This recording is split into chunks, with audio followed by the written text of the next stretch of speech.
दोस्तों, हम लोग बात कर रहे थे जन्म और मृत्यु के बारे में, और कल हमने आखिरी बात की थी कि किस तरह से ज़ेन योगा का पर्पस है इस अल्टीमेट कन्फ्यूजन को ख़त्म करना, जिसमें हम इसी शरीर के अंदर में अनलिमिटेड और लिमिटेड को कंफ्यूज कर देते रहते हैं। जी हाँ, हमको पता है कि ये शरीर है, हमको पता है कि हम मरने वाले हैं, लेकिन जब किसी कृष्ण को, किसी बुद्ध को सुनते हैं तो पता नहीं क्यों डाउट होना शुरू हो जाता है कि क्या पता हमारे अंदर ही कोई आत्मन हो। ये कन्फ्यूजन बेसिर पैर का नहीं है। ये कन्फ्यूजन इंसान को छोड़ करके और किसी जीव जंतु को नहीं होता। इसी कन्फ्यूजन की वजह से इंसान शायद बोर भी होता है। तो इस कन्फ्यूजन को दूर करने के लिए क्या कर सकते हैं? तो एक बड़ा इंटरेस्टिंग सा आइडिया है लोगों के पास। लोगों को लगता है कि अगर हम मर जाएंगे तो ये कन्फ्यूजन दूर नहीं हो सकता कि एक आदमी मरने के बाद अगर वो आत्मन है तो पूरी तरह से आत्मन नहीं हो सकता। Does not death undo the confusion?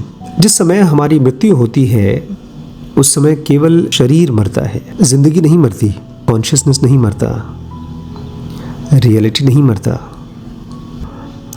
और एक सीक्रेट बात बताऊं, लाइफ जिस समय शरीर में बंधी होती है उससे कहीं ज़्यादा जिंदा होती है डेथ के बाद। तो फिर हम दोबारा जन्म क्यों लेते हैं? प्लीज़, मैं चाहता हूं आप इस सवाल को बहुत ध्यान से कॉन्टेम्पलेट करें। इसको कृष्ण ने और सभी गुरुओं ने बार बार पॉइंट आउट किया है। जो पैदा होता है उसे मरना होगा। That which is born must die.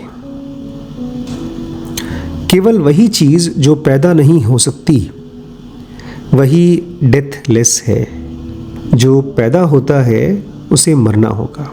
इसको ऐसे देखिए, जैसे अगर आपके घर में पंखा चल रहा है तो जो चीज़ चालू हुई है उसे बंद होना होगा, लेकिन जो चीज़ कभी चालू ही नहीं हो सकती उसे बंद नहीं होना है। तो जो चीज़ पैदा ही नहीं हो सकती उसे कभी मरना नहीं पड़ता। इसलिए आपका ज़ेन योगा में ये भी काम है। इनफैक्ट सबसे इम्पॉर्टेंट काम यही है कि मालूम करिए, खोजिए आपके अंदर वो कौन सी एंटिटी है जो कभी सोती नहीं, इसलिए उसको कभी जगना नहीं पड़ता। और आप जिसे सेल्फ कह रहे हैं, मैं कह रहे हैं, ये उसी रियलिटी का जो कभी सोता नहीं, इसलिए उसको बार बार जगना नहीं पड़ता, उसी रियलिटी का एक छोटा सा रिफ्लेक्शन है। तो ऑब्वियसली सवाल ये है कि उसको कैसे पाएं, उसको कैसे रियलाइज़ करें जो कभी पैदा नहीं होता, कभी मरता नहीं, कभी जगता नहीं, कभी सोता नहीं। इसके लिए आपको बहुत मुश्किल नहीं है। आप खुद से पूछिए, आप कोई भी चीज़ कैसे पाते हैं? आप अपनी ज़िंदगी में किसी भी चीज़ को, ख़ास तौर से कोई ऐसी चीज़ जो कीमती है, उसे कैसे पाते हैं? आपको अपना पूरा दिलो दिमाग उसी चीज़ पर लगाना होता है। आपका जो इंटरेस्ट है वो फ्लिकरिंग नहीं होना चाहिए, वो स्टेडी होना चाहिए, कंटिन्यूअस होना चाहिए, बहुत दिनों तक, बहुत महीने तक, बहुत सालों तक होना चाहिए। इस ब्रेन में ढेर सारी मेमोरीज़ बार बार प्ले करती हैं, ऐसे जैसे किसी टीवी स्क्रीन पे एक फिल्म ना चल रही हो, ढेर सारी अलग अलग फिल्में चल रही हों, ऐसे हमारे ब्रेन में मेमोरीज चलती हैं। इसलिए स्मरण कहा गया है। जो चीज़ याद करने लायक है उसे ही बार बार याद किया जाए। इसलिए कहा जाता है, remember what needs to be remembered is the secret to spiritual success. इसलिए ऋषि मुनि कहते हैं, बस प्रभु को याद करो। कृष्ण कहते हैं, कर्म करो बट ध्यान मुझ पर रखो। बुद्ध जैसे लोग अपनी पूरी ज़िंदगी काम धाम छोड़ देते हैं, राजपाट छोड़ देते हैं और ख़ुद पर ध्यान रखते हैं, अवेयरनेस के साथ रहते हैं। वो कर क्या रहे हैं? जो चीज़ याद रखने लायक है उसे अपने जहन में रख रहे हैं, उसे आँखों से, बल्कि कहना चाहिए जहन से, मन से ओझल नहीं होने दे रहे हैं। तो कैसे मिलती है वो चीज़ जो कभी मरती नहीं, कभी पैदा नहीं होती? एक तरह के अर्नेस्टनेस से, एक तरह के ईमानदार क्यूरियोसिटी से।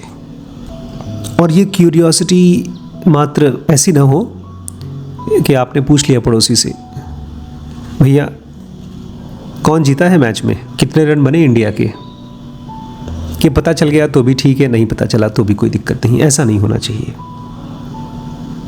ये ऐसा होना चाहिए जैसे आप डॉक्टर से पूछते हैं, डॉक्टर साहब मेरे बच्चे की तबीयत ठीक हो जाएगी ना? और अगर वो कहता है नहीं, आपका बच्चा बहुत सीरियस है, तो आप बोलते हैं मैं कहाँ दिखाऊं, मैं कहीं और किसी और बड़े हॉस्पिटल में दिखा सकता हूँ। तो जब तक आपकी या आपके बच्चे की तबीयत ठीक नहीं हो जाती, तब तक आप पीछा नहीं छोड़ते। तो उस तरह की अर्नेस्टनेस, उस तरह की टेनासिटी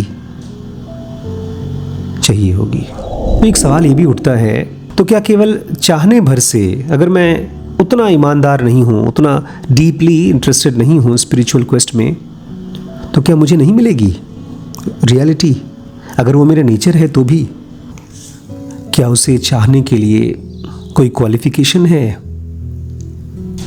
क्या ऐसा नहीं है कि कोई किस्मत वाला ही उसको पाता है?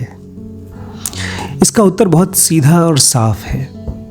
एक बार आपके अंदर में जेन्युइन क्यूरियोसिटी, अर्नेस्टनेस आ गया, तो धीरे धीरे वो सारी चीज़ें आ जाएंगी, वो सारी क्वालिफिकेशन आ जाएंगी, वो सब चीज़ें जो किसी भी एनलाइटन मास्टर को चाहिए, वो सब आ जाता है।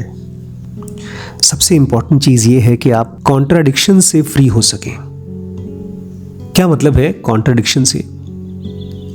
अगर आपके मन में अभी भी इस इल्यूजन के साथ, इस शरीर के साथ लगाव है, ये शरीर इसलिए झूठ है क्योंकि ये पैदा हुआ है और इसीलिए ये बंद होगा, तो जब तक आप इसके साथ का अटैचमेंट है, तब तक आप फोकस नहीं कर पाएंगे उस एंटिटी पर जो कभी पैदा नहीं होती, इसलिए कभी मर नहीं सकती।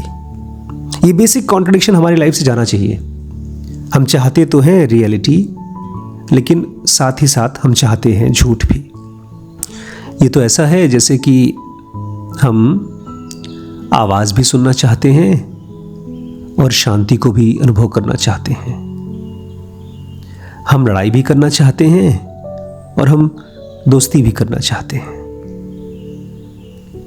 इस बेसिक कॉन्ट्रडिक्शन को ख़त्म होना है। हमारी ज़िंदगी में कुछ बड़ी प्रॉब्लम्स हैं। एक तो हमारा गोल है कि हमको रियलिटी ही चाहिए, और उस गोल से एकदम उल्टा है हमारी ज़िंदगी जीने का तरीका। उसको आप राह कह सकते हैं। हम दिन भर जो करते हैं वो तो हमारा रास्ता है। आप एक फिल्म देख रहे हैं, आप शराब पी रहे हैं, आप अपने एम्बिशन में अपने आप को खो रहे हैं, वो तो आपका ज़िंदगी जीने का तरीका है, वो आपका रास्ता है। लेकिन आप इस रास्ते से पहुंचना चाहते हैं पीस में, एनलाइटनमेंट में, रियलिटी में।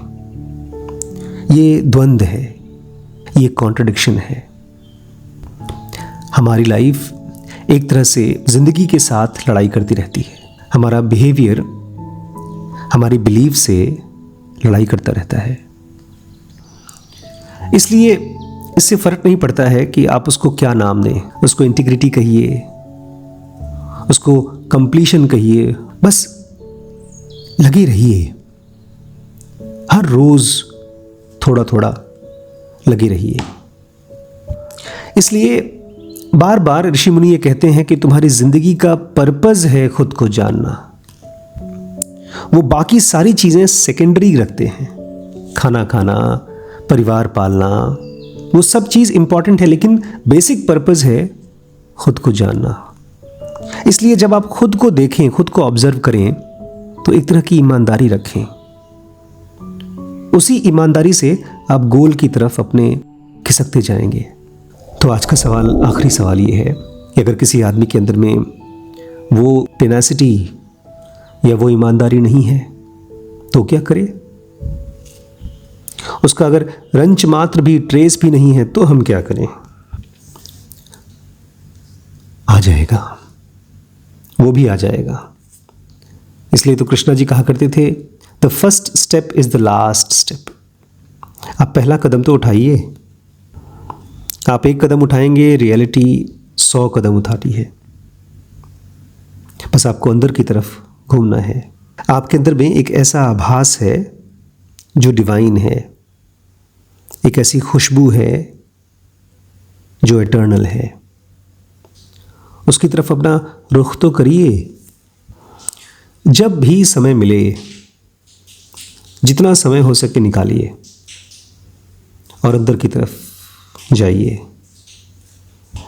धीरे धीरे ये आदत बन जाएगी। आदत बड़ी खास चीज़ होती है, बहुत पावरफुल होती है। जिस तरफ आप इसको लगाते रहें, वो चीज़ आपकी लाइफ की रियलिटी हो जाती है। मन के अंदर बार बार जाइए, खुद को ऑब्जर्व करने की आदत डेवलप करिए। इससे ज़्यादा आसान और इससे ज़्यादा सिंपल तरीका नहीं हो सकता।